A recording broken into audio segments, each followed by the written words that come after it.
नमस्कार. लोकसंवाद news channel मध्ये मी राहुल बेल्लाळे आपल्या सर्व प्रेक्षकांचं मनपूर्वक हार्दिक स्वागत करतो. आतला संवाद पहा लोकसंवाद या विशेष कार्यक्रमामध्ये आज जो आपण विषय घेतलेला आहे तो विषय आहे राजकारणामध्ये निष्ठा या शब्दाचीच झाली आहे चेष्टा, कार्यकर्ते आणि जनता नुसती बेजार. विषयाचं नाव आहे राजकारणामध्ये निष्ठा या शब्दाचीच झाली आहे चेष्टा, कार्यकर्ते आणि जनता नुसती बेजार. या विषयाची जी आपण चर्चा करणार होतो ती 2 दिवसा अगोदर चर्चा करणार होतो, पण काही कामानिमित्तानं आपण चर्चा करू शकलो नाही.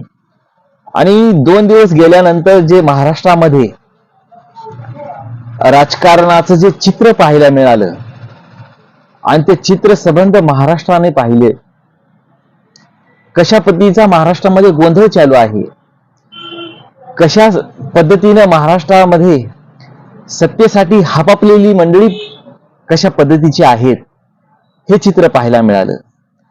सत्ता आणि सत्तेतून पैसा आणि पैशातून सत्ता हे जे समीकरण कशा पद्धतीचं आहे हे आपल्याला पाहायला मिळालं.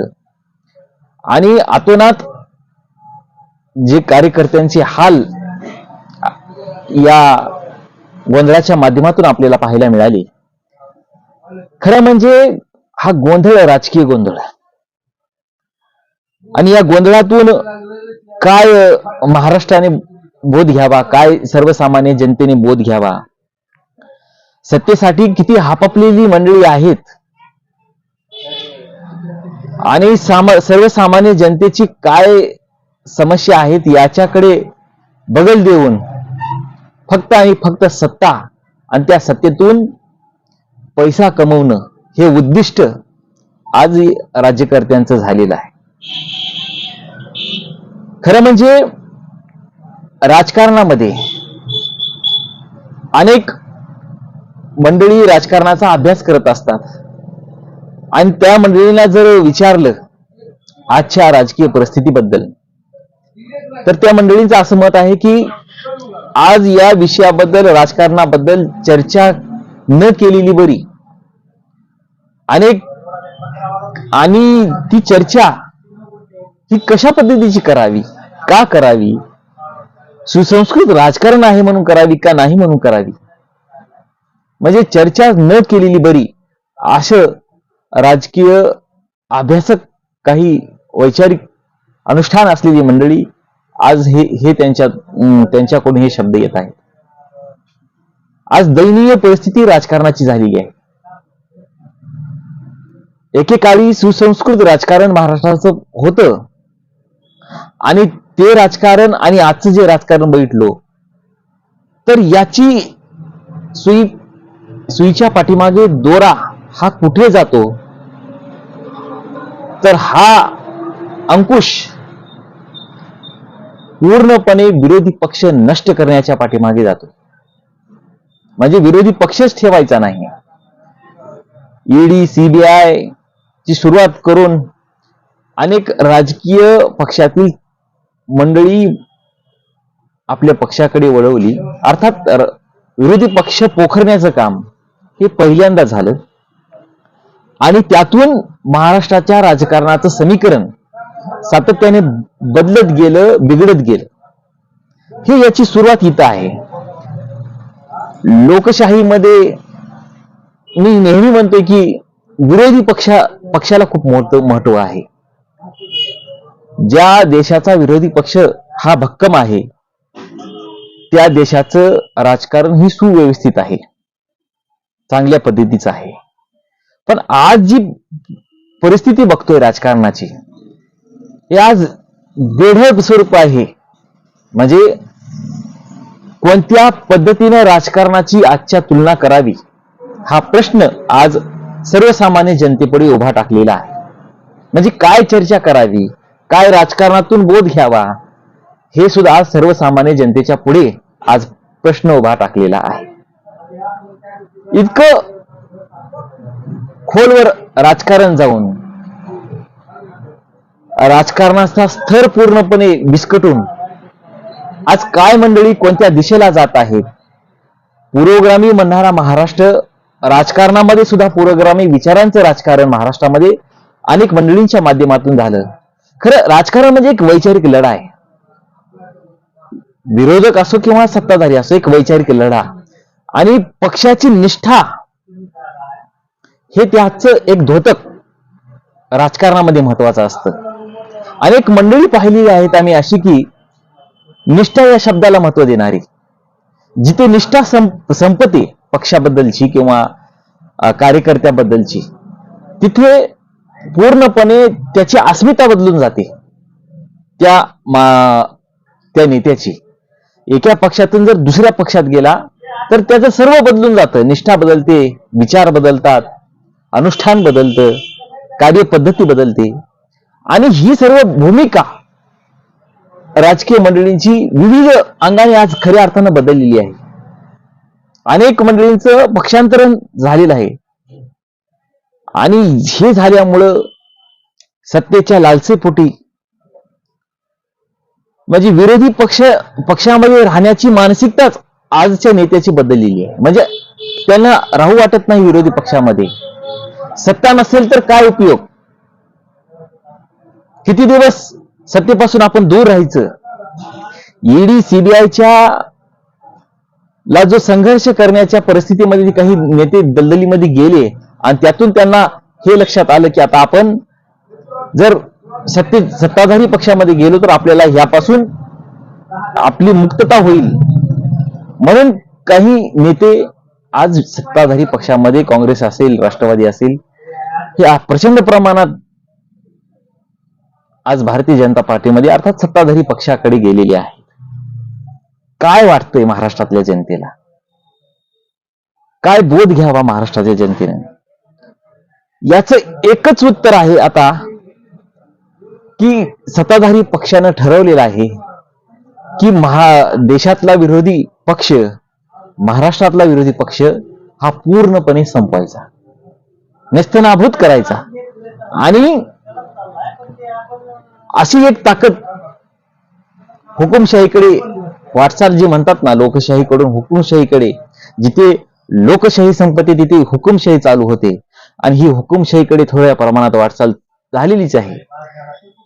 संविधानाची काय आज अवस्था आहे? संविधान रूपी राज्यघटना जी निर्माण केलेली आहे त्याची कोणत्या पद्धतीने पायमल्ली होत आहे याचा सुद्धा आपण गांभीर्याने विचार करण्याची आवश्यकता आहे. काय होतंय? शेवटी राजकारण कशासाठी असतं हा एक प्रश्न उपस्थित होतो. शेवटी राजकारण सर्वसामान्य जनतेच्या विकासाधीन असतं आणि जनता आणि सरकार आणि नेता याचं सूत्र जेव्हा एकत्रित होतो, जोपर्यंत सर्वसामान्य जनतेच्या मनाला पटत नाही की हा नेता माझा किंवा हा राजकारणामधला व्यक्ती ही सर्वसामान्य जनतेच्या मनाशी बांधील आहे आणि त्यातूनच खऱ्या अर्थानं राजकारणाची पॉझिटिव्ह थिंकिंगने सुरुवात होते. पण आज हे चित्र कुठेच पाहायला मिळत नाही. कोणताही राजकीय पक्ष असो, अशा पद्धतीचं ह्या गेल्या 10-15 वर्षामध्ये जे राजकारण आपण पाहतोय, महाराष्ट्रामध्ये असेल, भारतामध्ये असेल, काय नेमकं बोलावं? मी आताच म्हटल्याप्रमाणे जे वैचारिक अनुष्ठान असलेली मंडळींना जर प्रश्न विचारला की आजच्या राजकारणाबद्दल तुमचं मत काय, तुम्हाला काय वाटतं आजच्या राजकारणाबद्दल, तर न बोललेलं बरं आजच्या राजकारणाबद्दल असं त्यांचं मत आहे. काय बोलावं? आणि संपूर्णपणे विरोधी पक्ष हा नष्टनाबूत करायचा, नष्ट करायचा ही त्यातली सत्यता आहे आजच्या या सत्ताधारी बाकावर बसणाऱ्या मंडळींची.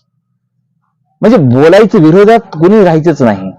आणि प्रत्येक राजकीय मंडळींना असं वाटतं की आपण सत्तेमध्ये असलं पाहिजे. सत्ता आणि सत्तेतून पैसा आणि पैशातून सत्ता, हे समीकरण आज राजकीय मंडळींनी आपल्या पूर्णपणे लक्षात घेतलेलं आहे. आणि म्हणून ही परिस्थिती आज बदललेली आहे, परिस्थिती बेडप झालेली आहे. मला हिवाळी अधिवेशनामध्ये आताचं नागपूरचं जे हिवाळी अधिवेशन झालं, या हिवाळी अधिवेशनामध्ये किती जनतेचे मुद्दे मांडले विरोधी पक्षाने, याच्याकडे माझं खास करून लक्ष होतं. तर या हिवाळी अधिवेशनामध्ये कशा पद्धतीचं ते अधिवेशन झालं याकडे प्रमुख लक्ष आपण केंद्रित केलं पाहिजे. काय अधिवेशनामध्ये सर्वसामान्य जनतेचे मुद्दे पुढे आले याकडे आपण लक्ष केंद्रित करायला पाहिजे होतं. कुठे दिसले मुद्दे सर्वसामान्य जनतेचे, तर हिवाळी अधिवेशनामध्ये हे अधिवेशनच थातून वातून झालं. हिवाळी अधिवेशन एक काही राजकीय मंडळीच मोजके आहेत बोटावर मोजण्या इतपत की त्यांनी सर्वसामान्य जनतेचे मुद्दे मांडले, आणि खरं अधिवेशन हे 2 ते 3 दिवसाचं झालं असं मला वाटतंय. म्हणजे जनतेच्या प्रश्नाधीन अधिवेशन जे झालं हे खरं 2 ते 3 दिवस, आणि इतर जे अधिवेशन झालं का अधिवेशनाचा कार्यकाळ हा वेगळ्या स्वरूपाचा वेगळ्या ढंगाचा झाला असं मला वाटतंय. म्हणजे खरं जनतेच्या मुद्दे मांडण्यासाठी, जनतेचे मुद्दे उपस्थित करण्यासाठी, सर्वसामान्य जनतेच्या जीवनामध्ये उद्धार निर्माण करण्यासाठी हे अधिवेशन असतं. अधिवेशन का घ्यायचं हे त्याच्या पाठीमागे दृष्टिकोन असतो. पण हे सगळं राजकीय स्थित्यांतर बदलल्यामुळे अधिवेशनाला महत्व राहिलं नाही, राजकारणाला महत्व राहिलं नाही, पक्षनिष्ठेला महत्व राहील, निष्ठेला महत्व राहिलं नाही, आणि म्हणून ही राजकारणाची बेधक परिस्थिती आज पाहायला मिळते. गेल्या 2 दिवसांमध्ये जे आपण नाशिक असेल, संभाजीनगर असेल, काय चित्र पाहिलं आपण राजकारणाचं. एबी फॉर्म भेटला नाही म्हणून, किंवा मला संधी राजकारणामध्ये दिली नाही म्हणून कार्यकर्ते कोणत्या पद्धतीनं आपला आवेश व्यक्त करत होते. त्यांची चूक नाही. कार्यकर्त्यांची जे एकनिष्ठ असतात कार्यकर्ते हे पक्षाशी खूप बांधील असतात. त्यांचा संघर्ष 18-18, 20-20 वर्ष, 25-25 वर्षाचा पक्षासाठी बांधील असतो. पक्षनिष्ठा काय असते हे एकेकाळी आपण शिवसेनेकडून सुद्धा पाहिलेली आहे. पक्षनिष्ठा काय असते हे आपण एकेकाळी काँग्रेसकडून सुद्धा आपण पाहिलेली आहे. पक्षनिष्ठा काय असते हे माननीय गोपीनाथ मुंडे साहेबांकडून सुद्धा पाहिलेली आहे. पक्षनिष्ठा, निष्ठावान पक्ष ही जी आहे हे एकेकाळी आपण पाहिलेलं आहे. आणि त्याच्यानंतर ही जी अनिष्ठा झालेली आहे पक्षाची, म्हणजे सत्तेसाठी आम्ही काही करू, सगळे पक्ष हे आमचेच, सकाळी दुसराच पक्ष, संध्याकाळी दुसराच पक्ष, दुसऱ्या दिवशी दुसराच पक्ष, अशी जी मानसिकता आज राजकीय नेत्याची बनलेली आहे ही महाराष्ट्राच्या एकूणच महाराष्ट्राच्या राजकारणाला, देशाच्या राजकारणाला वेगळ्या स्तराला, वेगळ्या कुचंबनेला राजकारणाच्या हे पुढे घेऊन जाणारी आहे. काय पाहतोय महाराष्ट्र गेल्या 2 दिवसांमध्ये हे चित्र आपण पाहिलं. काय बोध घ्यावा. सुसंस्कृत राजकारण एकेकाळी महाराष्ट्राचं आम्ही पाहिलं. माननीय गोपीनाथ मुंडे साहेब असतील, माननीय विलासराव देशमुख असतील, माननीय पृथ्वीराज चव्हाण असतील, ही मुख्यमंत्र्यांची रेलचेल आपण काही, माननीय यशवंतराव चव्हाण असतील, काय सुंदर राजकारण त्या मंडळींनी केलं, आणि विरोधी पक्षाला सुद्धा महत्व देण्याचं काम त्या काळामध्ये झालं. माननीय वाजपेयीजी, अटल बिहारी वाजपेयीजी यांच्याकडून सुद्धा सुंदर राजकारण आपण पाहिलं. त्यांची लोकसभेमध्ये जी भाषणं आहेत किती सुंदर, किती सुसंस्कारित, आणि विरोधी पक्ष, सत्ताधारी पक्ष याचं जे सममिलन समीकरण त्या काळातलं आपण जे पाहिलं हे अनोखं वेगळं आपल्याला पाहायला मिळालं. पण हा पूर्ण टप्पा पुढे जात असताना राजकारणाचा आजच्या परिस्थितीला काय आपण पाहतोय, काय बोध घेतोय, तर आज दलदलीचं आणि कुणाला न पटणार महाराष्ट्राच्या राजकारणाचा हा उकिरडा झालाय का, आता हा प्रश्न उपस्थित होतोय. काय बोध घ्यावा. आणि कार्यकर्त्यांची परिस्थिती अशी, आता विकासाचा स्वार्थ कसा आहे. आता ही मंडळी पक्षांतर करतात, या पक्षातून त्या पक्षात जातात. ते जनतेला काय सांगतात, कार्यकर्त्यांना काय सांगतात, तर आपला जर विकास करायचा असेल तर आपण सत्ताधारी बाकावर गेलं पाहिजे म्हणून आम्ही त्या पक्षांतर केलं, या पक्षातून त्या पक्षात गेलो. खरंच ही सामान्य जनतेच्या काळजीपोटी पक्षांतर करतात का? सर्वसामान्य कार्यकर्त्यांचा विचार करून पक्षांतर करतात का? हे जाणून घेणं महत्वाचं आहे. सर्वसामान्य जनतेने जाणून घेणं महत्वाचं आहे. तर हे अजिबातच नाही. कुठेच दिसत नाही. फक्त स्वतःच्या स्वार्थापोटी मला आमदारकी भेटेल, मला खासदारकी भेटेल आणि त्यातून मिळणारा मला आर्थिक हव्यास, याच्या पोटी हे पक्षांतर झालेलं आहे. हे स्वार्थापोटीच अर्थात पक्षांतर झालेलं आहे. एकेकाळी जेव्हा भारत स्वतंत्र झाल्यानंतर जी सत्ताधारी पक्ष असतील, विरोधी पक्ष असतील, त्यांच्या मनामध्ये 80% समाजकारण आणि 20% राजकारण. श्रद्धेय बाळासाहेब ठाकरे हे एकेकाळी म्हणायचे की आम्ही फक्त 20% राजकारण करतो आणि 80% आमच्या पक्षाचं समाजकारण आहे. हे त्यांचं वाक्य अधोरेखित होतं. आज जी परिस्थिती बघितली तर 90% राजकारण आणि त्या राजकारणातून पैसा आणि 10% कुठेतरी पाहायला भेटते की समाजकारण. आणि हे असंच जर चालू राहिलं तर हे अधोगतीला जाण्याला सुरुवात, राजकारणाची अधोगती ही जी म्हणतात ना, ही आजपासून सुरुवात झालेली आहे. म्हणजे सर्वसामान्य जनतेचा विचार नाही, कार्यकर्त्यांचा विचार नाही, विकासानुरूप धोरणाबद्दल तर काहीच नाही. फक्त टार्गेट सत्ता. काय पाहिजे तर आम्हाला सत्ता पाहिजे, हे टार्गेट या मंडळींनी ठरवले, हे राजकीय मंडळींनी. मला अभिमान वाटतोय काही राजकीय मंडळींचा, नाही सर्वच मंडळी अशी नाहीत. ईडी झाली, सीबीआय झाली, ह्या ज्या धाडी काही राजकीय मंडळींवर आल्या आणि त्यातून सुद्धा आम्ही पक्षाशी बांधील आहोत, आम्ही पक्षाची एकनिष्ठ आहोत, अशी सुद्धा आज काही मंडळी आहेत. मला प्रामुख्याने नाव घ्यावं लागेल की ज्यांच्यावर जे 100 दिवस जेलमध्ये राहिले आणि जेलमध्ये राहून सुद्धा त्याच आवेशाने आज विरोधी पक्षाची भूमिका वटवण्याचं काम करत आहेत. ते म्हणजे संजय राऊत साहेब, बाळासाहेब थोरात साहेब, अमित देशमुख, अशा अनेक बरेच मंडळी आहेत की आजही पक्षाशी निष्ठा बाळगून मंडळी आहेत. आणि दुसरा एक उल्लेख करावा लागेल की पक्षाचं जे लेबल आहे हे आम्ही अबाधित ठेवत आहोत, म्हणून माननीय पंकजाताईचा सुद्धा अभिमान बाळगावा लागेल. त्याचं कारण म्हणजे भारतीय जनता पार्टीमध्ये काही काळ पंकजाताईंना सुद्धा डावलण्याचं काम केलं, तरी पण पंकजाताईंनी पक्षांतर केलं नाही. म्हणजे वडिलांची पक्षाबद्दलची निष्ठा आणि त्या निष्ठेचा आदर्श घेऊन पंकजाताईंनी पक्ष सोडला नाही. आणि त्याचाच पुनरुच्चार जर करायचा झाला असेल तर काँग्रेस पक्षाचे माजी मंत्री अमित देशमुख यांचा सुद्धा उल्लेख करावा लागेल. कितीही वादळ आली, कितीही संकट आली तर गडी ही तिथेच राहील, हे अमित देशमुख यांचं विधान आजही आपल्या कायमस्वरूपी लक्षात आहे. खूप सुंदर विधान त्यांचं आहे. कितीही वादळ आली, कितीही संकट आली तर गडी ही तिथंच राहील, देशमुखांची गडी ही तिथंच राहील, हे अमित देशमुखांचं विधान आजही अधोरेखित होते. खूप सुंदर. म्हणजे वडिलांचा वारसा निष्ठेचा हे त्या कामी आला असं म्हटलं तर चुकीचं होणार नाही.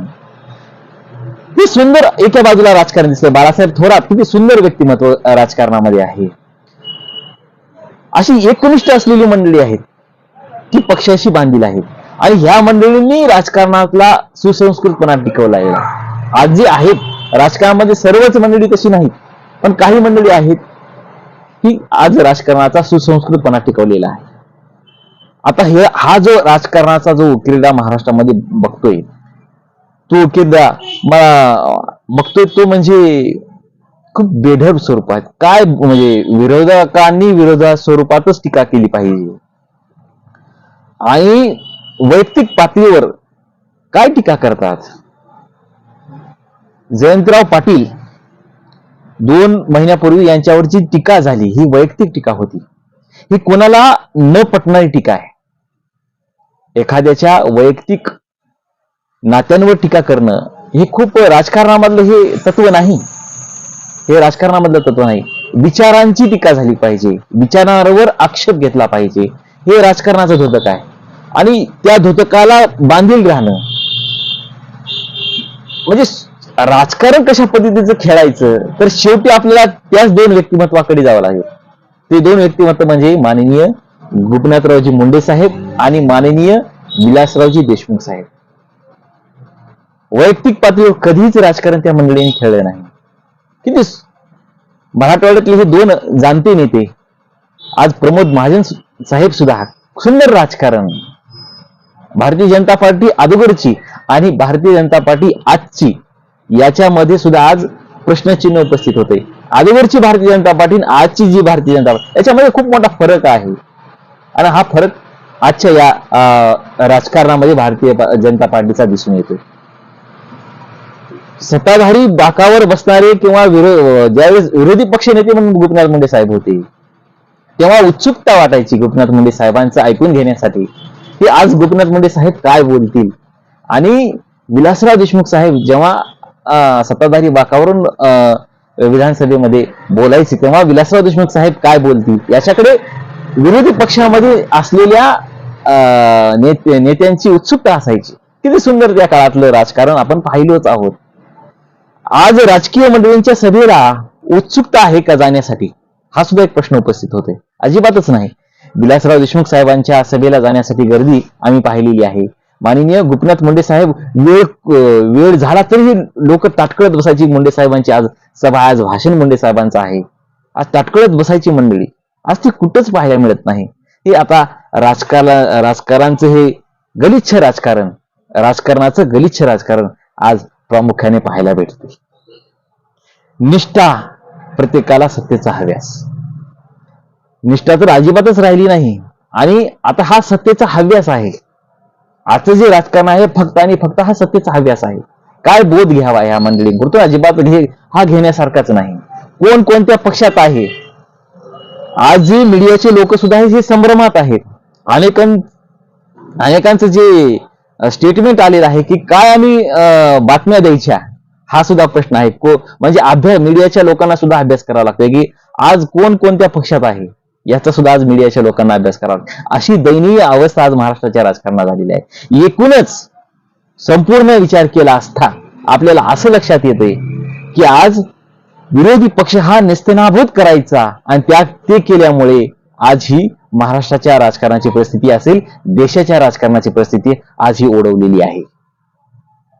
सर्वसामान्य जनतेचे मुद्दे आज काय आहे ह्या राजकर्त्यांपुढे, तर आज काहीच नाही. फक्त त्यांच्या नजरेसमोर आहे ती सत्ता आणि सत्तेतून पैसा. हेच या आजच्या राजकारणातून, या दलदलीच्या, या उकिरडीच्या राजकारणातून आपल्याला पाहायला मिळते. सर्वसामान्य जनतेने आता काय बोध घेतला पाहिजे, तर सर्वसामान्य जनतेच्या हातात काय असतं, फक्त एक दिवस असतो मतदानाचा. तिथून सर्वसामान्य जनता आपल्याच कामामध्ये व्यस्त, आपल्याच सर्व येणाऱ्या प्रसंगावर मात करण्यासाठी सर्वसामान्य जनता आहे हो शेवटी. ती फक्त सर्वसामान्य जनतेचा एक दिवस असतो मतदानाचा, आणि त्याच्यानंतर सगळी मिळकत ही राजकीय मंडळींचीच असते. हे एकंदर चित्र आजच्या या राजकारणाचं काय म्हणजे राजकारण हे सुसंस्कृत सुद्धा असतं हो. राजकारण हे वैचारिक अनुष्ठान असलेलं राजकारण असतं. काहीतरी त्या राजकारणातून शिकावं, सुसंस्कृतपणाची झालर राजकारणाला असते. म्हणजे याचा एक आदर्शच आपल्या महाराष्ट्राच्या राजकारणामध्ये आपण अनेक मंडळींच्या माध्यमातून पाहिलेला आहे. पण ते सगळं आज मिटलेलं दिसून येते. वैयक्तिक पातळीवर काय जयवंतराव पाटलांवर टीका होती, बोलण्याची पेहराव, बोलण्याचा आवेश काय राजकारणामध्ये दिसून येतो. सगळं बदललेलं आहे आजच्या राजकारणामध्ये. आणि काय म्हणजे मी पुन्हा एकदा वैचारिक अनुष्ठान असली जी मंडळी आहेत राजकारणाबद्दल अभ्यास अनेक वर्ष केलेली आहे, 45 वर्ष ज्यांची हयात गेली राजकारणाचा अभ्यास करता करता, अशा मंडळींना जर आज प्रश्न विचारला की तुम्हाला आजच्या राजकारणाबद्दल काय वाटतं, तर या मंडळींचं असं वाक्य आहे की आज राजकारणाबद्दल बोललेलं न बरं. म्हणजे कोणत्या स्तराला आजचं राजकारण गेलेलं आहे. मित्रांनो, ही जी राजकीय आपण चर्चा केलेली आहे आजच्या राजकारणाबद्दल काय बोलावं, हे खरंच भेदक स्वरूपाची चित्र आज खऱ्या अर्थानं राजकारणाचं दिसतंय, महाराष्ट्रामध्ये दिसतंय. महाराष्ट्र हा पुरोगामी विचाराचा महाराष्ट्र आहे. किंवा सत्ता ही हुकुमशाही नाही, सत्याचं अधोपतन सुद्धा होऊ शकतं. सत्ता बदलत असते आणि सत्तेच्या ह्या हव्यासापोटी हा सारा राजकीय प्रपंच कोणत्या थराला जाऊन ठेपलेला आहे हे सांगणं अत्यंत अवघड होऊन बसलेलं आहे. राजकारणामध्ये निष्ठा या शब्दाची झाली आहे का चेष्टा, कार्यकर्ते आणि जनता नुसती बेजार. या विषयाचं जे आपण हे विश्लेषण केलेलो आहोत, हे विश्लेषण आपल्याला कसं वाटलं, काय वाटलं हे आम्हाला जरूर कळवा आणि लोकसंवाद न्यूज चॅनलला सबस्क्राईब करा, लाईक करा, शेअर करा. पाहत रहा लोकसंवाद न्यूज, बातमी तुमच्या अस्मितेची. धन्यवाद.